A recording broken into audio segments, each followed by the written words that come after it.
होती, प्रतिस्पर्धा होती, और उस प्रतिस्पर्धा में प्रथम आता कौन? ध्रुव। जंगल के बालक हार जाते, और बार बार हारने के बाद एक दिन तो जंगल के बालकों ने ध्रुव को गाली दे दी।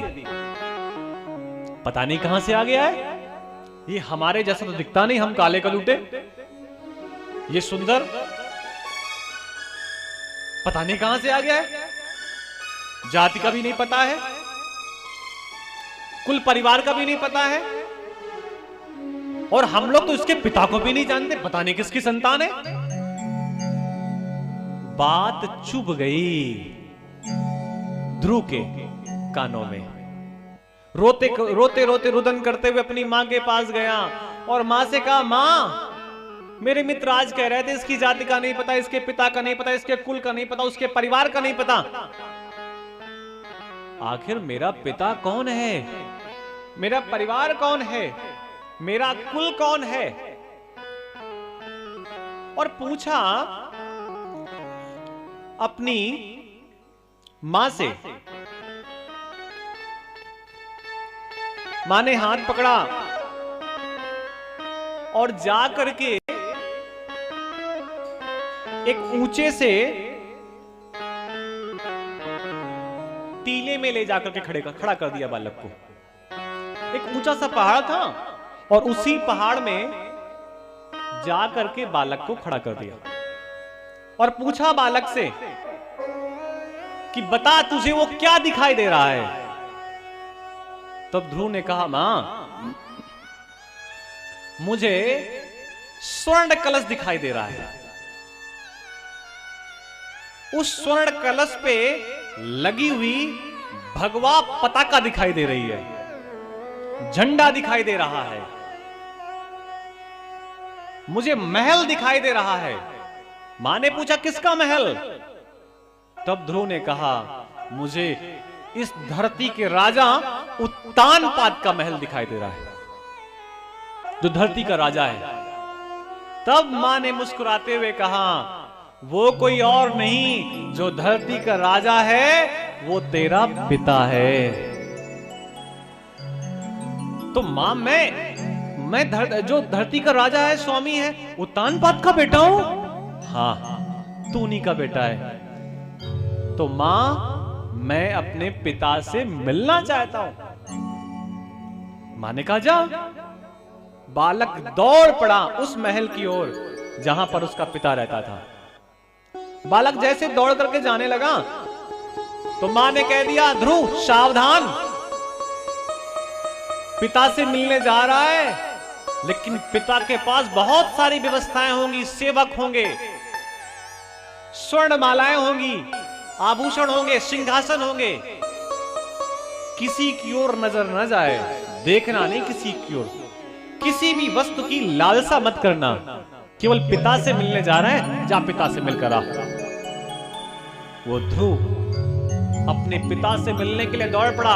जैसे ही द्वार में गया, द्वारपालों ने रोक दिया, ये कह करके कि कहां जा रहा है? वनवासी बालक, पत्तों का कपड़ा पहन रखा है, मिट्टी भी लगी है हाथ पे, किससे मिलने जा रहा है? ये तो राजमहल का द्वार है और यहां पर श्रेष्ठ व्यक्ति का प्रवेश है। तब उस बालक ने कहा, द्वारपाल सावधान, मैं कोई और नहीं, मैं इस राज्य के राजा उत्तानपाद और उनकी पहली पत्नी सुनीति का बेटा ध्रुव।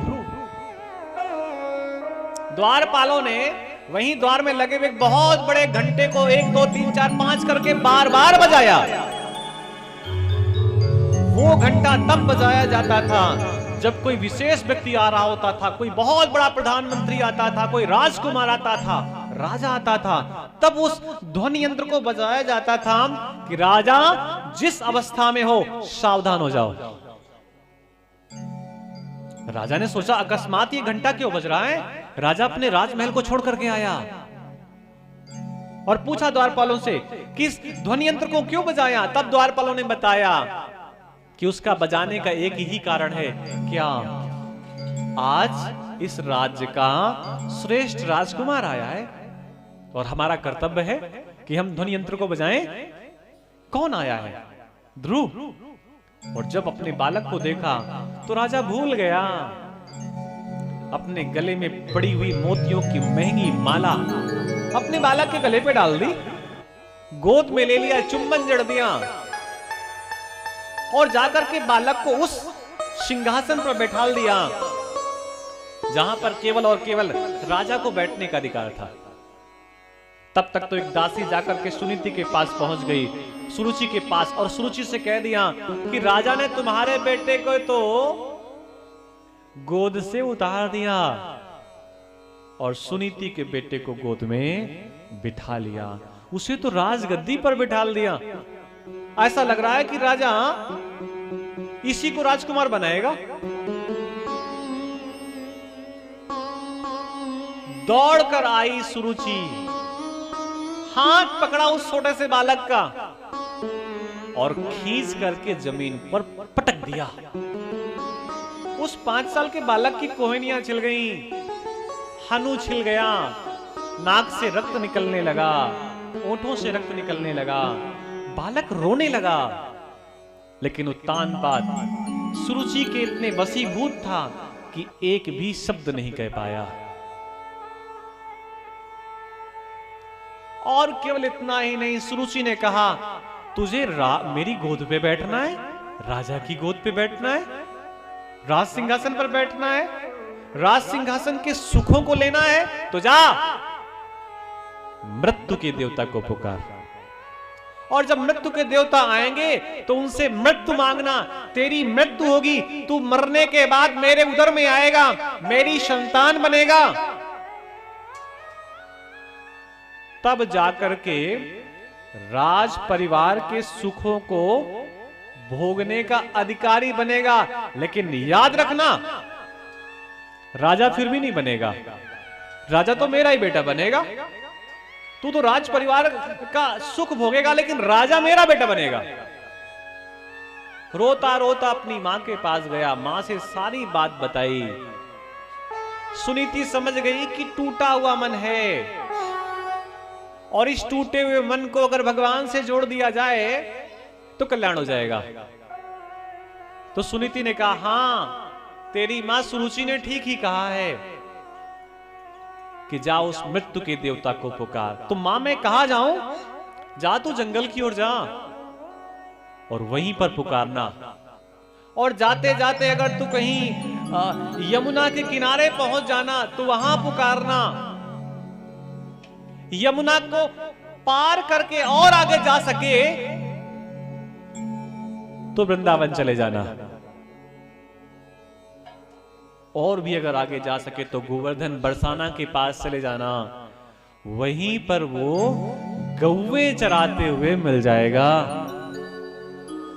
वो किसी की झूठी भात खा रहा होगा, मिल जाएगा, बस उसको पुकारना। वहां जाकर उसने पुकारा भगवान को, तो लक्ष्मी जी ने नारायण से कहा कि जाओ, आपका भक्त आपको पुकार रहा है। तो नारायण ने कहा मेरा भक्त नहीं, ये अभी तो केवल आपको पुकार रहा है। लक्ष्मी देखकर आया है ना अपने पिता के आसपास, तो ये हमें नहीं, ये तुमको पुकार रहा है। हमें जब पुकारेगा हम जाएंगे। नारद जी मिल गए, 12 अक्षर का मंत्र दे दिया और उसी का जप किया। हम भी 2 मिनट जप करते हैं। ओम नमो भगवते वासुदेवाय, ओम नमो भगवते वासुदेवाय, ओम नमो भगवते वासुदेवाय, ओम नमो भगवते वासुदेवाय। वासुदेवाय मेरो नंद नंदनाय, वासुदेवाय मेरो नंद नंदनाय, वासुदेवाय मेरो नंद नंदनाय, वासुदेवाय मेरो नंद नंदनाय। ओम नमो भगवते वासुदेवाय। ओम नमो भगवते वासुदेवाय। ओम नमो भगवते वासुदेवाय।